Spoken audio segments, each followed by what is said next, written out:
धनगर आरक्षणातील अहवाल सामच्या हाती लागलाय। धनगर जात अस्तित्वात नाही असं अहवालात उल्लेख करण्यात आलाय। यूपी, बिहार, तेलंगणा, मध्य प्रदेशमध्ये देखील अभ्यास करण्यात आलाय। उद्या मंत्रिमंडळाच्या बैठकीत अहवाल ठेवला जाणार आहे।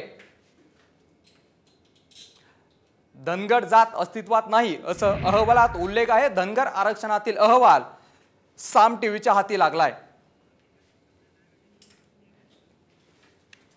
अधिक माहिती देतात आमचे प्रतिनिधी गणेश कवडे। गणेश,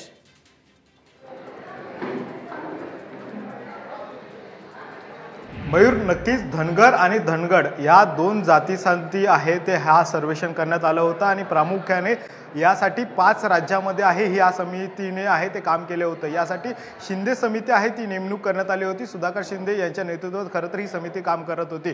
यूपी, बिहार, उत्तर प्रदेश आणि तेलंगणा या 5 राज्यामध्ये ही समिती जाऊन यांनी त्या राज्यामध्ये धनगरांना कशा पद्धतीने एसटी मधलं आरक्षण खरं तर देण्यात आलेलं आहे या सगळ्या संदर्भाचा जो अहवाल आहे तो तयार केला होता आणि हा अहवाल आज आहे तो मंत्रालयामध्ये प्रधान सचिव जे आहेत विनीता सिंगल ओबीसी मंत्रालयाच्या यांच्याकडे सुपूर्द करण्यात आलेला आहे। त्यानंतर उद्या हा अहवाल आहे तो कॅबिनेटमध्ये सादर केला जाईल। मात्र विशेष करून यामध्ये धनगड ही जातच नाहीये अशा पद्धतीचा अहवाल आहे तो सादर करण्यात आलेला आहे। कारण की धनगड जात ही फक्त महाराष्ट्रातल्या 7 जणांकडे दाखवली जात होती। मात्र यासाठी दिलेले जे कागदपत्र आहेत हे देखील बोगस असल्याचं आहे ते निदर्शनात आलेले आहेत आणि या बोगस कागदपत्रानंतरून आता याचे जात प्रमाणपत्र होते ते देखील आहे ते रद्द करण्यात आलेले आहेत आणि त्यानंतरून आज ही धनगड जात नाही अशा पद्धतीचं सिद्ध केल्यानंतरून याचा अहवाल आहे तो आता राज्य सरकारकडे आहे तो सादर करण्यात आलेला आहे। त्यामुळे अत्यंत महत्त्वाचं म्हणजे धनगड ही जातच नाहीये। त्यामुळे